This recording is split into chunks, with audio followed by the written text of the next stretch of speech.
안녕하세요. 올킬입니다. 고배당 당첨 인증합니다.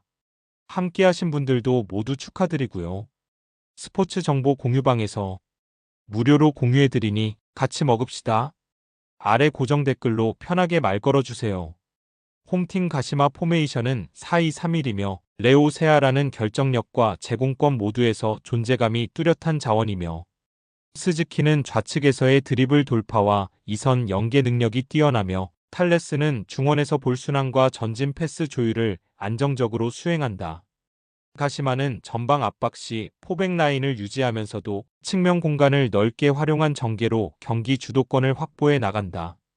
특히 홈 경기에서는 전반부터 점유율 중심의 운영과 짧은 패스 연결을 통해 안정적으로 경기 흐름을 가져오는 경향이 뚜렷하고 최근 수비 라인의 커버 범위와 미드필더 간 거리 유지도 좋아지며 후반에도 흔들림 없이 전술적 균형을 유지하는 중이다.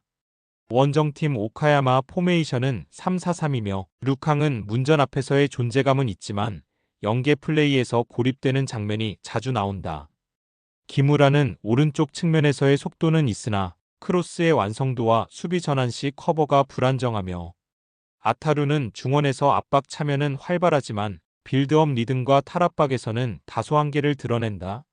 오카야마는 원정에서 수비 라인 간격 유지가 쉽게 무너지는 흐름이며 후반 체력 분배 실패로 인해 실점 가능성이 꾸준히 발생하고 있고 특히 세트피스 수비 집중력이 떨어지고 하프라인 부근에서의 압박 회피 능력도 전술적 허점을 낳고 있다. 가시마는 홈에서 자신들의 전술을 충분히 구현하며 안정된 수비 밸런스와 측면 전개 속도로 경기를 장악해 나가고 있고 오카야마는 원정에서 구조 붕괴와 체력 분산 실패가 반복되는 가운데 후반 뒷공간 노출 리스크가 매우 크고 이번 경기는 가시마가 주도권을 확보하고 실점 없이 마무리할 수 있는 전술적 흐름으로 전개될 가능성이 높다. 홈팀 시미즈 포메이션은 3-4-3이며 키타가와는 문전 앞에서의 결정력과 움직임의 유연성이 돋보이는 스트라이커고 이누이 다카시는 좌측 측면에서 커싱과 드리블 전개를 반복하며 하프 스페이스 침투에서 위협적인 장면을 꾸준히 만들어낸다. 마테우스 부에노는 중원에서 볼 간수와 전개 연결에서 안정감을 제공하며 빌드업 흐름을 부드럽게 이어주는 역할을 맡고 있고 시미즈는 빠른 패스 템포와 전진 방향성이 강한 전개 구조를 통해 상대 수비 라인을 강하게 압박하는 구조를 반복한다. 특히 이누이 다카시 중심으로 페널티 박스 근처까지 빠르게 접근하는 장면이 많아 상대 쓰리백을 좌우로 흔들기 좋은 전술 구조다. 원정팀 가시와 포메이션은 3-4-3이며 카키타는 제공권은 갖췄으나 연계 움직임이 둔하고 전방 압박 가담도 미진하며 고이즈미는 측면에서 활동량은 있지만 수비 전환이 느리고 돌파 대응에서도 흔들리는 장면이 잦다. 나카가와는 중원에서 탈압박 능력은 있지만 수비 라인 커버에서는 약점을 보이며 세컨드볼 대응도 불안정하며 가시와는 3백 기반의 운영을 반복하고 있지만 상대가 빠른 침투를 시도할 경우 수비 라인이 쉽게 벌어지는 경향이 있고 특히 중원과 수비 사이 간격 조절에 실패하며 하프 스페이스를 내주는 장면이 반복되고 있고 이로 인해 실점 루트가 고정화되고 있다. 시미즈는 전술 구조의 응집력과 공격 전개 속도 모두에서 안정적인 흐름을 보여주고 있으며 이누이 다카시 중심의 전개 루트는 가시와 수비진을 강하게 흔들 수 있는 핵심 축이며 수비 간격 유지 실패와 커버 타이밍 문제를 노출하고 있는 가시와로서는 경기 전체를 버티기 어려운 시나리오다. 홈팀 FC 도쿄 포메이션은 4-4-2이며 마르셀로 라이언은 최전방에서 라인 브레이킹 무브먼트를 적극적으로 활용하며 위협적인 움직임을 반복한다. 타와라치 미다는 좌측 측면에서 크로스 타이밍 조율과 하프 스페이스 침투를 통해 꾸준히 찬스를 창출해내고 있고 하시모토는 중원에서 수비 압박과 공격 전개의 연결고리를 모두 수행하며 템포 조절 능력 또한 안정적이며 FC 도쿄는 전방 압박을 병행하면서도 빠른 방향 전환을 통해 뒷공간 침투 루트를 열어내는 패턴이 자주 관측된다. 특히 마르셀로 라이언이 상대 수비 라인 뒷공간을 파고드는 움직임은 실점 가능성을 끌어올릴 수 있는 결정적인 변수다. 원정팀 요코하마 FC 포메이션은 3-4-3이며 루키앙은 제공권은 갖췄지만 문전 앞 연계 플레이에서는 완성도가 떨어진다. 코마이는 좌측에서 빠른 움직임은 보여주지만 후방 커버와 수비 전환 시 집중력이 자주 무너지는 약점을 갖고 있고, 야마다는 중원에서의 볼 간수는 안정적이지만 전진 패스 시도는 제한적이며 압박 회피 능력도 평균 수준에 머무른다. 요코하마는 3백을 중심으로 수비 라인을 운영하지만 전환 상황에서 간격 유지가 불안정하고 라인 조절이 늦고, 특히 하프라인 부근에서 압박 실패 이후 빠른 역습의 뒷공간이 크게 노출되는 패턴이 반복되며 실점 루트가 예측 가능한 흐름이다.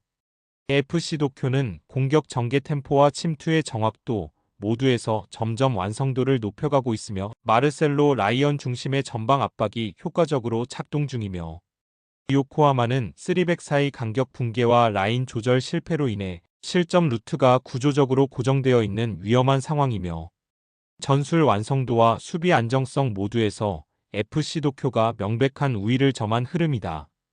홈팀 쇼난 포메이션은 3-4-3이며 루이스 펠리피는 전방에서 제공권 장악과 세컨드볼 연계 능력이 탁월한 중심 자원이며, 오노세는 측면에서 스피드 있는 돌파와 공간 침투에 강점을 보이며, 오쿠노는 중원에서 넓은 활동 반경으로 공수 전환의 핵심 역할을 맡는다. 쇼나는 후방 빌드업보다 빠른 전방 압박과 롱볼 전개에 강점을 보이는 팀으로 홈에서는 템포 주도권을 확실히 쥐고 들어가는 흐름을 자주 만든다.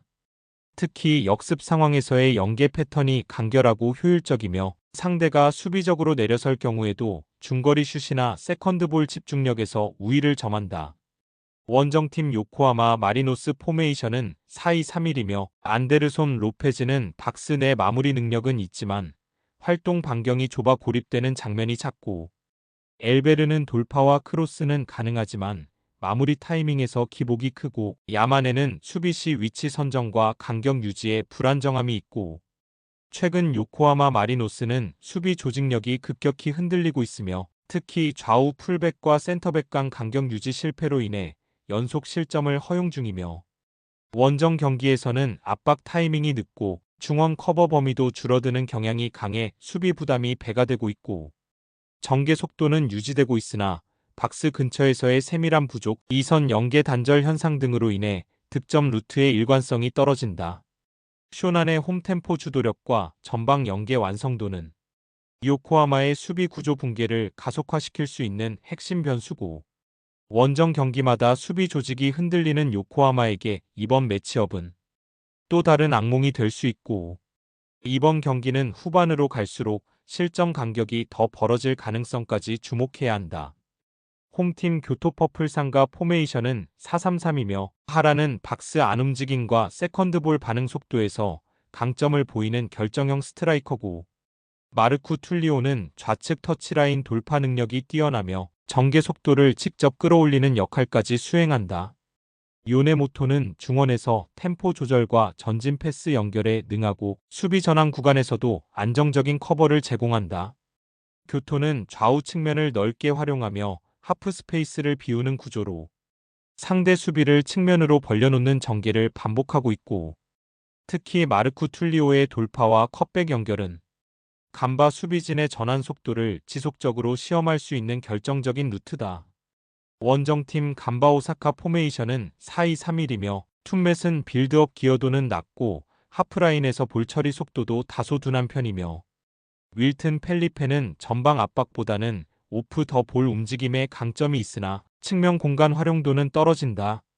우사미 다카시는 역습 상황에서 볼을 전개하는 능력은 있지만 수비 연계와 전환 시 수비 기여도는 제한적이며, 간바 오사카는 측면 커버에서 풀백과 윙어 간 거리 조절이 제대로 이뤄지지 않아 상대 측면 침투에 쉽게 노출되고 있고, 전환 속도가 느려 돌파 이후 박스로의 빠른 볼 접근을 허용하며 수비 라인이 미처 정돈되기 전에 마무리 슈팅을 허용하는 경우가 많다.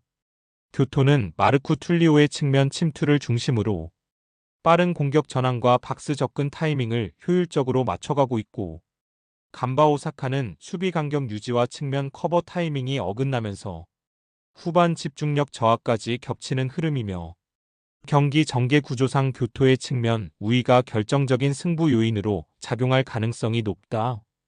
홈팀 산프레체 히로시마 포메이션은 3-4-3이며 키노시타는 전방에서의 민첩한 움직임과 짧은 공간 활용 능력이 뛰어난 자원이며 가토는 측면에서 빠른 오버래핑과 크로스 타이밍을 통해 공격 전개에 적극적으로 가담하고 있으며 가와베는 중원에서 메잘라 역할을 수행하며 하프 스페이스 침투와 볼 간수 능력 모두에서 전술적 중심축 역할을 하고 있고 히로시마는 중원에 볼을 끌어들인 뒤 좌우 하프 스페이스를 공략하는 전술을 반복적으로 실행하고 있고 특히 가와베의 침투 타이밍과 포지셔닝 감각은 나고야의 수비 구조를 뒤흔들 핵심 포인트로 작용하고 있다.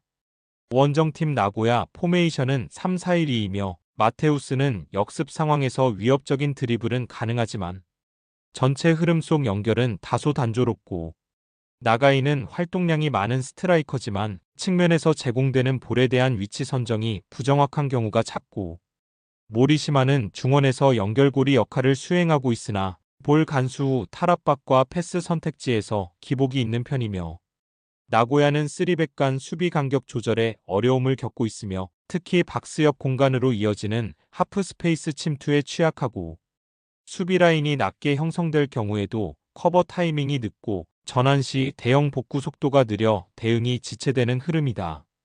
히로시마는 가와베의 메잘라, 전개를 중심으로 박스 진입 루트를 다양화하고 있으며 중앙에서 측면으로 이어지는 타이밍 또한 매끄럽게 맞물리고 있고 수비 간격 유지와 커버 타이밍에 불안한 나고야로서는 이러한 공격 전술을 끝까지 버텨내기 어려운 흐름이다.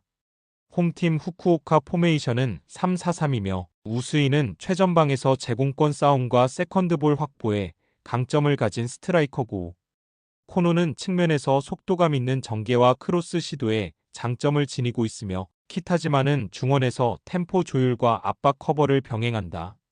하지만 전체적인 포백과 미드진 간격 유지가 무너지며 상대 역습에 쉽게 흔들리는 장면이 반복되고 있고 특히 후방 전환 시 풀백과 윙백의 복귀 속도가 늦어지며 박스 근처에서 수적 열세에 몰리는 문제가 노출되고 있다. 원정팀 비셀고베 4-3-3 포메이션을 중심으로 후방에서부터 정교하게 빌드업을 전개하며 안정적인 수비 전환과 중원 장악력을 동시에 추구하는 팀이며 사사키는 박스 근처에서 결정력을 발휘하는 스트라이커이며 장 파트리크는 중원에서 템포 조절과 전진 패스 전개에 핵심적인 역할을 수행한다. 미야시로는 측면 돌파와 컷인 패턴이 뛰어나며 1대1 돌파 능력도 탁월하고 최근 경기에서는 박스 안에서의 연계 완성도가 높아지고 있으며 후반 들어 수비 라인 컨트롤과 체력 유지도 안정적인 흐름을 보인다. 공격과 수비 양면에서 구조적 안정성을 확보한 비셀고베가 무너진 간격과 복귀 타이밍이 느린 후쿠오카를 상대로 우위 점유 흐름을 계속해서 가져갈 가능성이 높고 실점 루트가 고정화된 후쿠오카에게 이번 경기는 리스크 관리조차 벅찬 흐름이 될 수 있고 결국 후쿠오카가 기대할 수 있는 시나리오는 단순 역습 외엔 거의 없다는 점도 감안해야 한다.